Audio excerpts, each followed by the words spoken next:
that it? Now I know. Okay. Good morning. My name is Salam Al-Marayati. I'm the president of the Muslim Public Affairs Council, and welcome to our press conference in Uniting Against Extremism.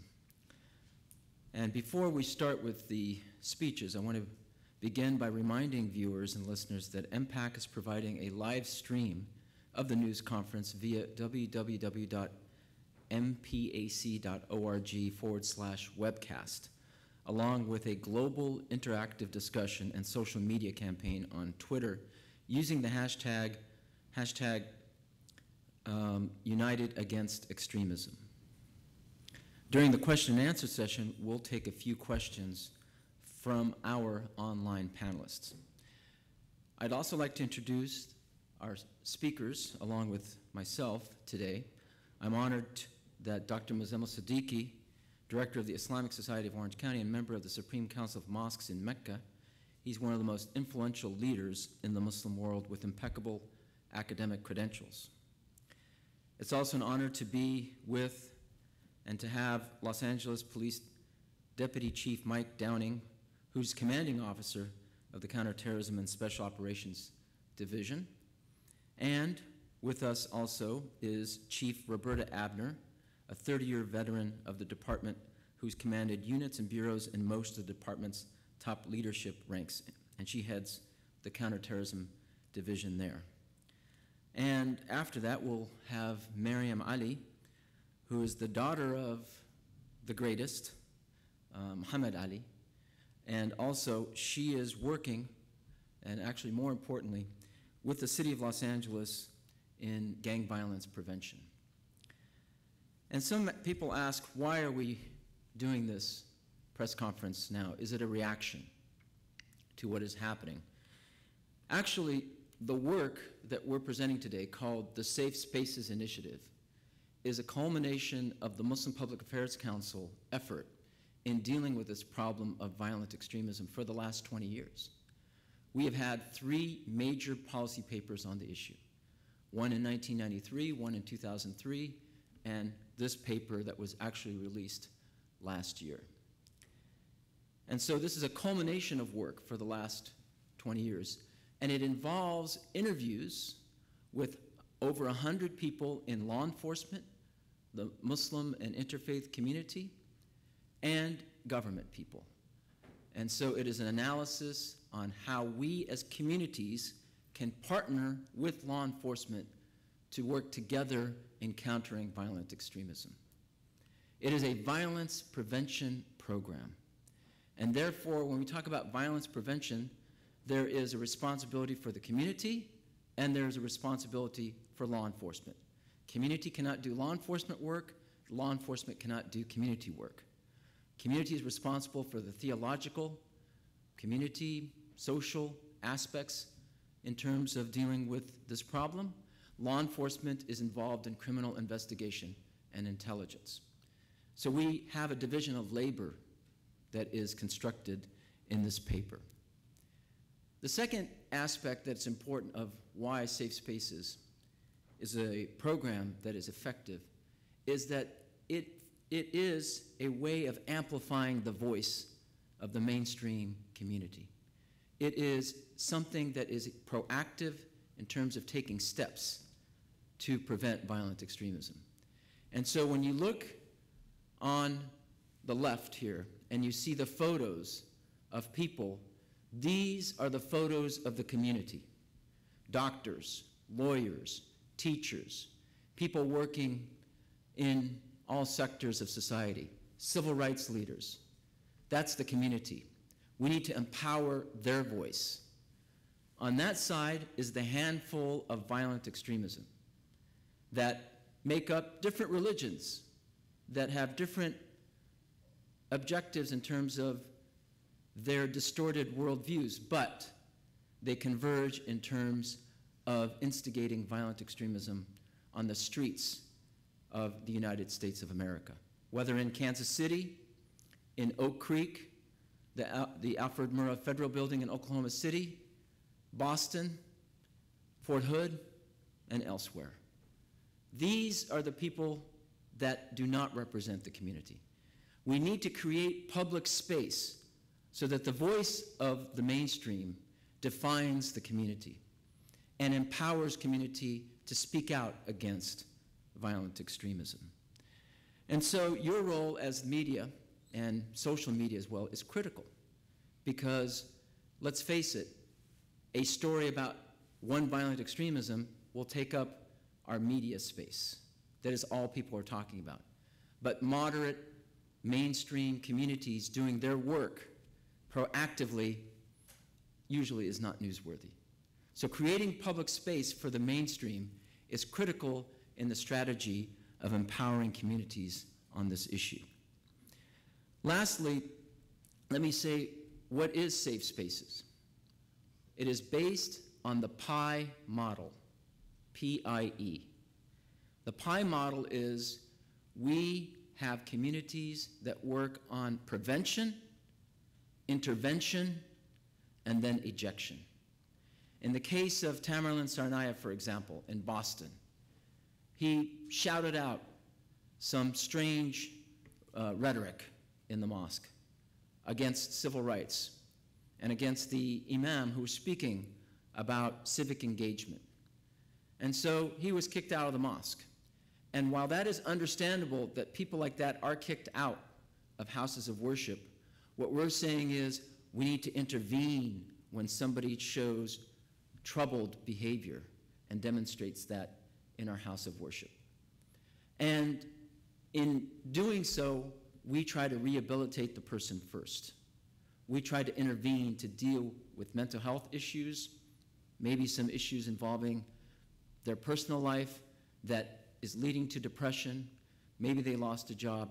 Maybe they're leading a path that would result in domestic violence or drug addiction or any kind of antisocial behavior, or maybe they're being lured into a violent extremist group.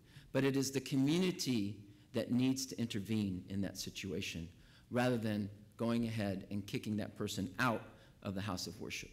The house of worship should be a sanctuary for people to be dealt with in terms of their issues.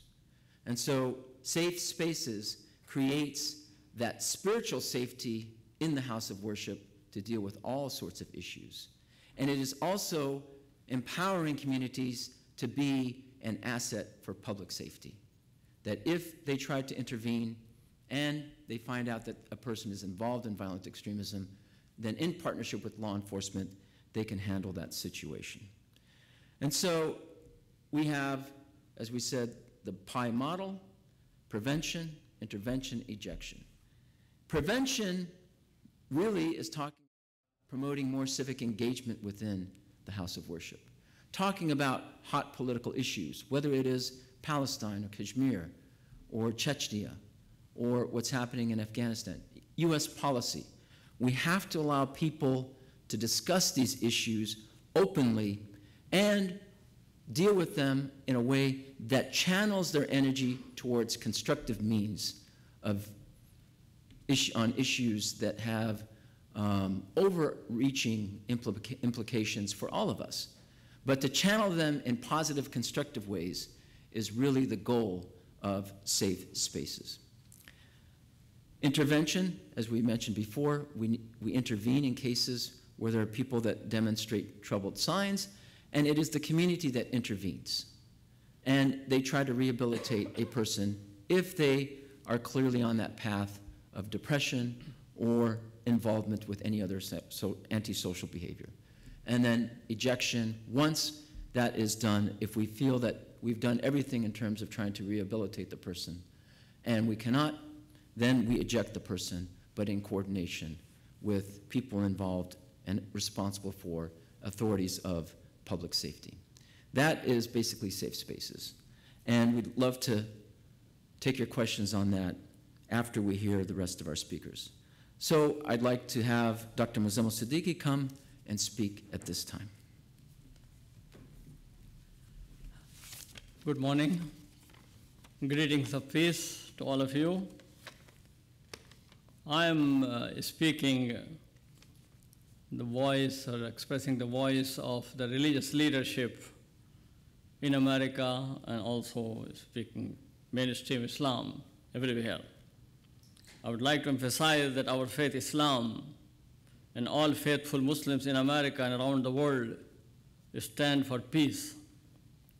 We share the common values of peace and human rights with our Jewish community, Christians, and people of other faiths and cultures. We are against extremism, especially violent extremism. Our faith upholds respect of human life, dignity, and honor. It emphasizes peaceful coexistence and resolution of all disputes and conflicts with dialogue and negotiations. In July 2005, my organization, the Fiqh Council of North America, which is the highest Islamic law body in America, we issued a famous fatwa, religious verdict against extremism and terrorism. We stated, as we quote few parts from that statement, Islam strictly condemns religious extremism and the use of violence against innocent lives. There is no justification in Islam for extremism or terrorism. Targeting civilians' life and property through suicide bombing or any other methods of attack is haram, which is a word, very strong word in Islamic law, meaning it's totally forbidden. And those who commit these barbaric acts are criminals, not martyrs. We also stated, in the light of the teachings of the Quran and explanations given by our Holy Prophet Muhammad, peace and blessings be upon him, we clearly and strongly state, number one, all acts of terrorism targeting civilians are haram, forbidden in Islam. It is haram for a Muslim to cooperate with any individual or group that is involved in any act of terrorism or violence. It is the civic and religious duty of Muslims to cooperate with law enforcement authorities to protect the lives of all victims, of all civilians. This fatwa was endorsed by many Muslim scholars, mosques, and Islamic organizations throughout the United States and abroad. We condemn without any reservation all acts of violent extremism and aggression committed by any individual or group in the name of our honorable and glorious religion, Islam. We urge our youth to keep away from such ideologies of darkness. We urge them to be watchful of any provocators who try to trap them in any violent behavior. We also reject and condemn all Islamophobic propaganda against Islam and Muslims. We urge the law enforcement authorities to give equal protection to all people regardless of their race, religion, color, or culture. Thank you.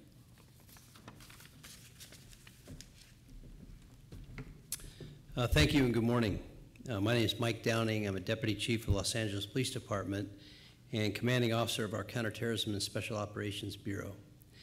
Emerging threats against our country today are becoming more complex and even more dangerous. Now, while there's always the need to detect, to pursue, and to prosecute those who are committing violence, especially against innocent people and/or crime, the other side of the equation is very important, and it requires a much broader approach. In order for us to protect our families, our neighborhoods, and our cities, it's even more important today that the law enforcement community work in partnership with organizations such as MPAC, and especially support an initiative that grew out of the work of MPAC called Safe Spaces. It helps to identify those people, those individuals who may be prone to engage in violent extremist behavior. Local communities are the first and most important preventer. Now, we're responders, but we need to develop a culture of prevention, and we need to do this to keep our homeland safe and resilient. The Constitution is our greatest shield, and our common interest is to protect those values inherent in our country and protected by the Constitution. The people of our communities and especially our interfaith communities, are our greatest strength. We should all find ways to integrate different communities and work toward our common interests to build safe communities that are resilient and have the opportunities to contribute to the good of humanity. The American Muslim community has a home in the United States. This is their home. We are their home. And we must combat any type of anti-Muslim rhetoric to preserve what we value most in this country. A constitution that provides for equal rights, a constitution that provides for freedom of speech, a constitution that provides for people to believe in a faith and practice that faith. But we also ask that communities find ways to integrate other communities so that we are united for this common purpose. Safe spaces is also useful in dealing with other kinds of violence, things that we saw at the Guarda in Wisconsin, or active shooters, or people that are just dysfunctional. What we're seeing across the world today is a phenomena that we haven't seen in recent times. What we're seeing with ISIS and ISIL is not Islamic. In my view, it's not even human. Rather, it's barbaric. And we can't fight our way out of this problem. We can't arrest our way out of this problem. But we can, through raising the stature and participation of communities over the world, but especially in our country, especially in our city, we can develop an environment which is hostile to this type of predator that wants to take our kids away, draw them overseas, and fight.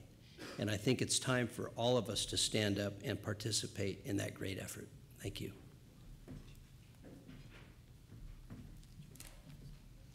Good morning. I'm Chief Roberta Abner with the LA County Sheriff's Department. I'm over our Homeland Security Division, oversee our counterterrorism efforts. We're leading the Counter-Violent Extremist Interagency Coordination Group, also known as the CVE ICGLA. This includes not only us, but the LAPD, the FBI, DHS, LA City Human Relations Office, the U.S. Attorney's Office, and the California Attorney General's Office. All of law enforcement continues to partner with our communities, as well as our organizations like the Muslim Public Affairs Council, to prevent extremism by way of community engagement for better understanding and cooperation. We need these relationships to work together to prevent incidents of extreme violent behavior.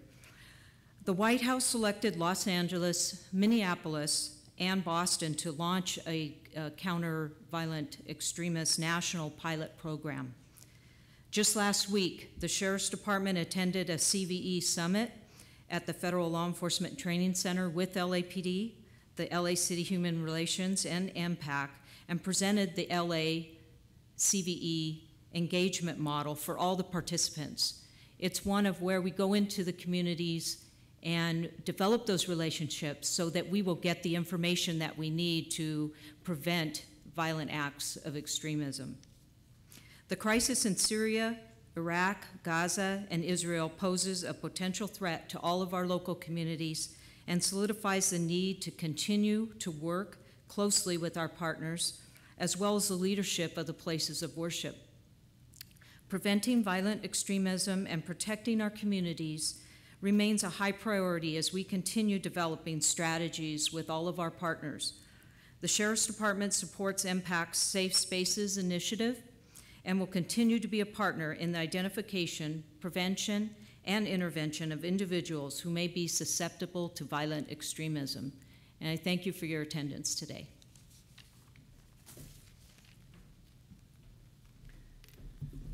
Thank you very much. I just also want to add a statement from the U.S. Attorney's Office, who couldn't be here with us personally, but they sent a statement. According to Acting United States Attorney Stephanie Yonakura, quote, "Countering violent extremists is one of the U.S. government's highest priorities, and we are using all of the tools at our disposal to confront the challenge. That includes tools for enforcement and prevention. The Justice Department is engaged in developing effective local and national strategies to prevent violence of all kinds. At the local level, the Justice Department works with partners like the Muslim Public Affairs Council and many others to develop violence prevention strategies tailored to the needs of local communities. I also have a statement from the Department of Homeland Security, and they also could not be with us, but they sent this following statement. Local communities are the front lines of defense and response and are essential in addressing the many issues they face. Local law enforcement authorities and community members are often best able to identify individuals or groups exhibiting suspicious or dangerous behaviors and intervene before they commit any act of violence. The department builds on community-based activities to strengthen resilience in communities targeted by violent extremist recruitment. Prevention and intervention models are essential in countering violent extremism. MPAC has taken an important step through the Safe Spaces Initiative in working with communities to make them more safe, secure, and resilient. The Department of Homeland Security has received briefings from MPAC on the Safe Spaces Initiative and applauds their community resiliency efforts. And now I'd like to ask Miriam Ali to come and read a letter from her father, Muhammad Ali. Hello, my name is Miriam. I just want to first thank MPAC for inviting me here today. I know if my father could, he would have loved to be here. He was younger. He was always looking for opportunities to spread truth. So it's my honor to speak on his behalf. It saddens me to hear that innocent human beings are suffering and dying at the hands of violent extremists. Despite widespread misconceptions based on ignorance and the misuse of the Holy Quran, Islam does not support terrorism and indiscriminate killing of innocent civilians. In order to end this violence and find solutions, human beings of various beliefs must work together in harmony and not against each other. I send my deepest condolences and prayers to the families and loved ones of those who have been injured or died due to the actions of violent extremists. And I just want to add just something a little more personal. Growing up, in the home of Islam with a father who loved being an American, loved being an African American, enjoyed being a boxer and a hero to people and the greatest to many.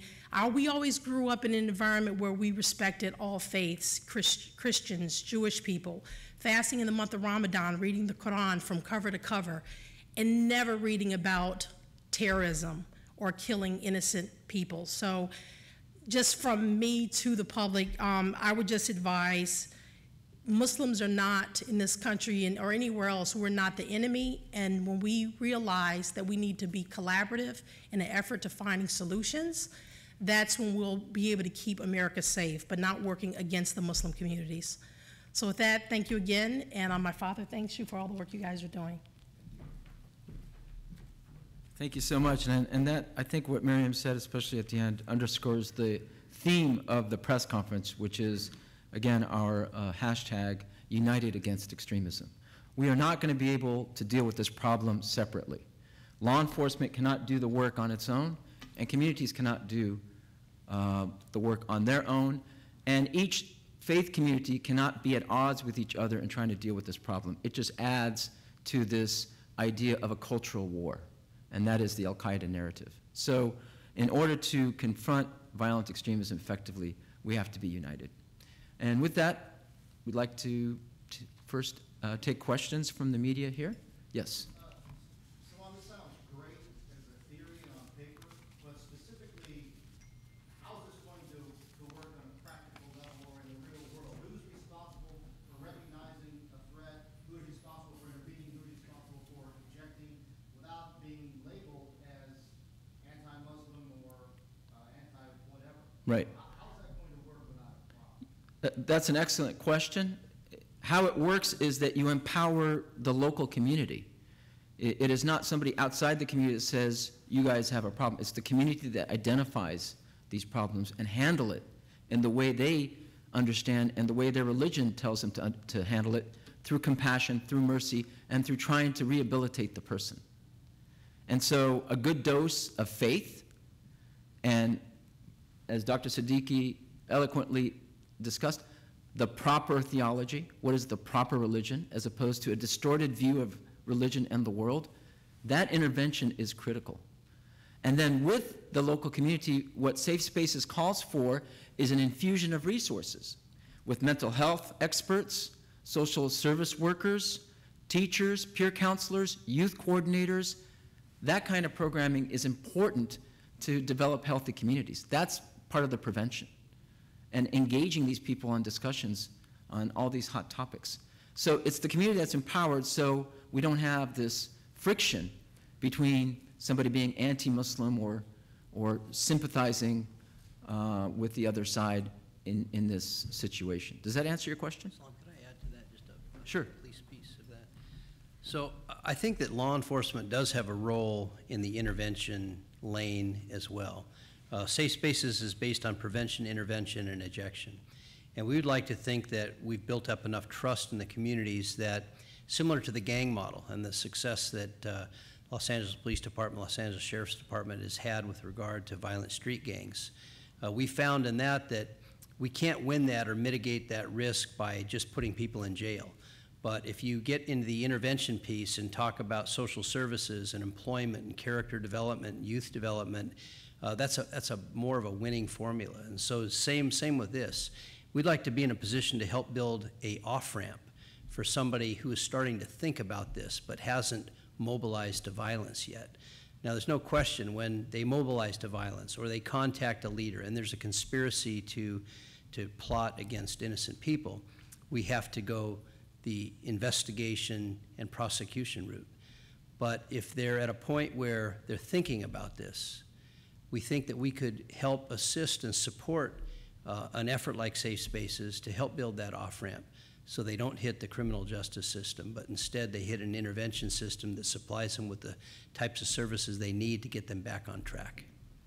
So in an effort then to avoid growing homegrown terrorists, if you will, or an American going over to fight in a terrorist organization, that's what this intervention and prevention are? The former, not the latter. An American deciding to go and fight, we don't know. It's usually law enforcement and the government that has intelligence on an individual. So the community doesn't know who's going to, go to fight and what they're doing. Plus, a lot of these individuals that we're talking about are actually what's called lone wolves. Lone wolves mean that they are people that are not part of the community. They go on their own. But how do you reach people who are unreachable? Safe Spaces is a way that can reach them before they decide to go overseas. But usually, and correct me if I'm wrong, Mike and Chief Abner, it's law enforcement that knows who's going and coming. It's the government that knows who's going and coming, not the community. Our job is really to make sure that the religion of Islam is not used for recruitment into violent extremism. Yeah.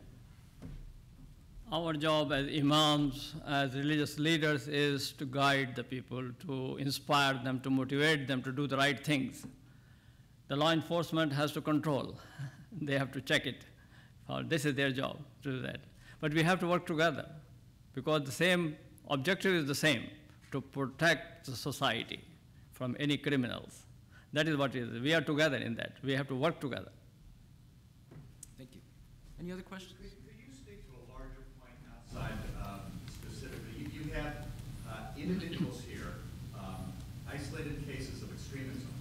The American public sees tens of thousands of ISIS fighters taking over a third of Iraq, a third of Syria, bringing in the United States Armed Forces, and killing a lot of Muslims.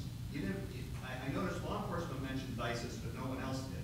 And there's James Foley. They look here and they see that you've got a much bigger problem within your faith than just renegade individuals who are a problem, but they can't figure out exactly why there isn't more condemnation of this group that apparently even Al-Qaeda says is too extreme for them. Well, I think in terms of the condemnation, and I think you know it as well as anyone else, the condemnation by the American Muslim community and by Muslim communities worldwide has been amplified. You check every website of every American Muslim national organization, and you will see statement after statement, and we can roll out the track record. The problem is that sentiment or that statement has not registered on the minds of the American public. And so we together are trying to help amplify that voice and not just talk our way out of it, but to create proactive programs to demonstrate really what we are doing in the community, but in a more organized, systematic manner. So for the American public to not understand that the American Muslim community is against this, I see this as, again, if we want to talk about united against extremism, as an issue that media, social media, community leaders, local elected officials, and national leaders work on together. Because it's very clear, anybody that's been in the American Muslim community knows that there's no tolerance for any kind of extremism. Well, just to follow up on that, yeah. The President of the United States, immediately after the beheading of a photojournalist, condemned it. I'm just wondering, would you do that for us right now? We've done it. We've condemned it. I have it on the website. I just want... Sure. We've condemned the execution of James Foley. As Mike said appropriately, ISIS, we don't even want to speak to them about them as a religious entity. It is inhumane. They are not even human. And the creation of ISIS, as you also correctly had in your question, is an offshoot of Al-Qaeda. And the rise of extremism in a region called the Middle East that is disintegrating, where these radical groups are rising from the ashes of war and weak central governments, that's a political discussion we can have, right? But what we're saying here is American Muslim communities are developing the resilience and the civic engagement to create that strong defense against that mentality, that cult of death, to penetrate us. And I think we've done a great job, actually. Many people have said, Michael Sajan, I think, wrote about that. The American Muslim community has done a great job in preventing the ideology of Al-Qaeda or groups like ISIS from penetrating our community. Let me say that also that we condemn absolutely the killing of Jim Foley, and we also condemn the treatment of the minorities, whether they are religious minorities, sectarian minorities. We condemn coercing people and telling them that they must become Muslim. All of these things are un-Islamic totally. To force your religion upon some other people, or to kill because they have different faith, a different sect belong to that. All of these things have been condemned throughout by the Muslim scholars, and we do that the same. Okay, there are questions from online. Just want to get to real quick here. And this is a question from Rabia Chaudhry, founder and president of the Safe Nation Collaborative. How concerned are you about Americans fighting with militant groups overseas and vowing to attack Americans, and what precautions are you taking to deal with it? I think it's clear from our press conference here today, we're very concerned about any American going to fight overseas and being involved in a terrorist group. It is illegal and it is immoral. And dealing with a group that's not even human makes it even worse. As we stated, there are law enforcement, government powers and responsibilities in tracking who's going and coming from those regions. And then our responsibility is really to keep the resilience of the community and the healthy state of our houses of worship in order. And through safe spaces, we believe we can effectively counter any sense of more extremism. A second question, Garrison Dorek, a PhD student from University of California, Irvine. What is MPAC doing to ensure that law enforcement does not treat all American Muslims as violent extremist suspects, while also attempting to raise awareness within the Muslim community about online recruitment by ISIS? In terms of, and maybe our law enforcement people can also speak to that issue of treating all Muslims as suspects, our point to law enforcement is either you treat the American Muslim community as suspects or as partners. You can't have it both ways. And what we're volunteering is a partnership model. If all you do is conduct surveillance in American Muslim communities, that's treating them as suspects. What NYPD has done, what other federal agencies have done in the past, that has undermined the partnership model and alienates more and more members of the community. And then in terms of online recruitment by ISIS, we have to face it that we have to create more engaging and entertaining social media. And we have done that in the past in terms of a message of scholars called "Injustice Cannot Defeat Injustice." And we have also been involved in a number of engagement with Hollywood producers in creating more shows and programming that really identifies exactly the American Muslim community as a partner and an asset for American society. Did you want to speak to any of these points? I'm happy to. Yeah, I think the approach that law enforcement recognizes is fruitful is one that says the longer-term solution to this phenomena that we're seeing across the world rests with communities, in identifying that communities are our strength, not our weakness. They're part of the solution, not the problem.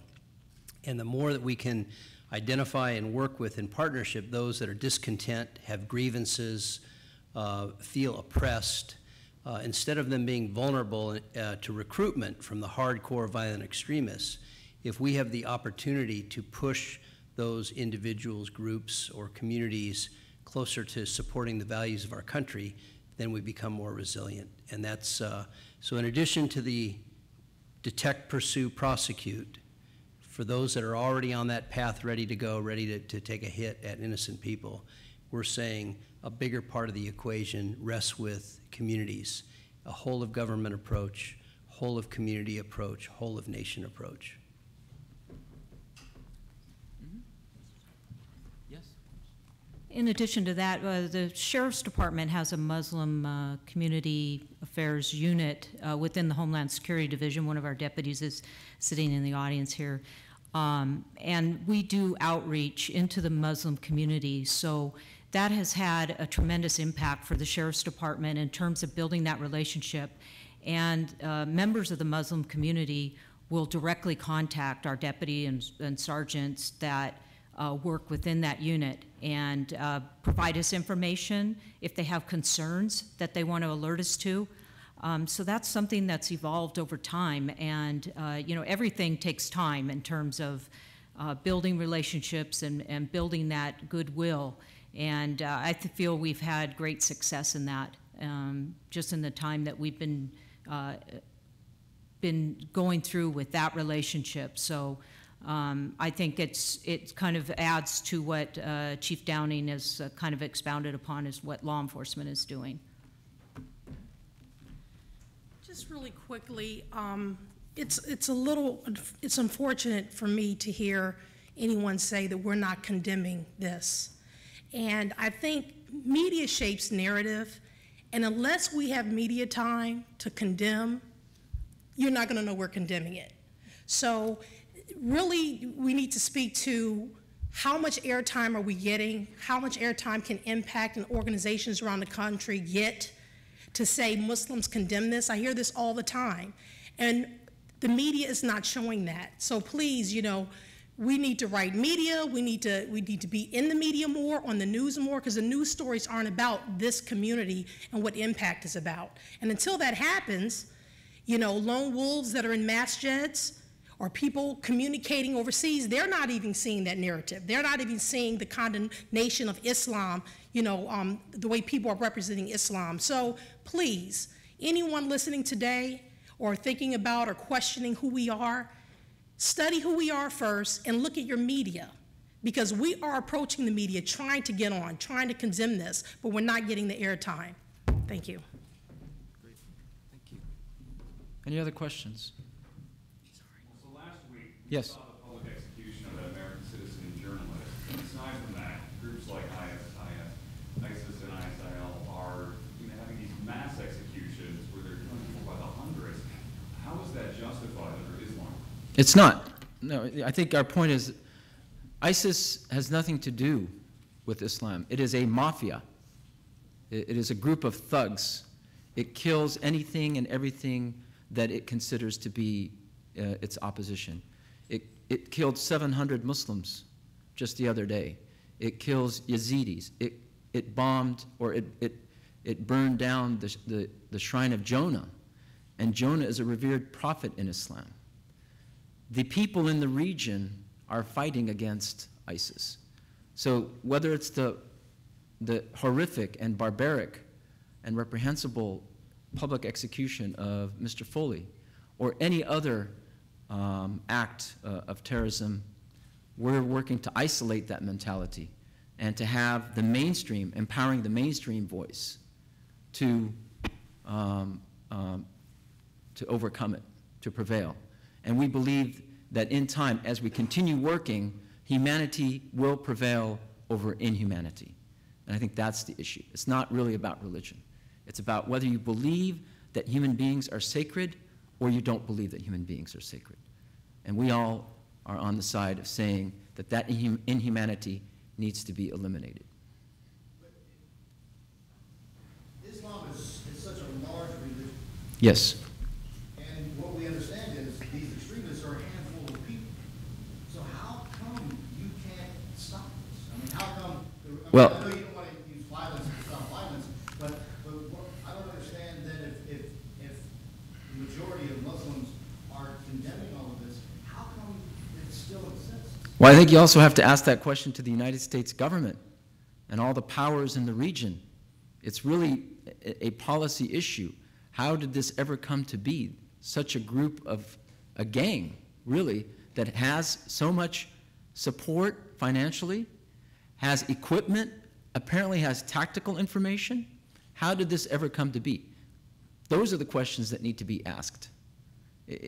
Again, using religion as a banner and a cloak to justify barbaric behavior is the oldest trick in the book.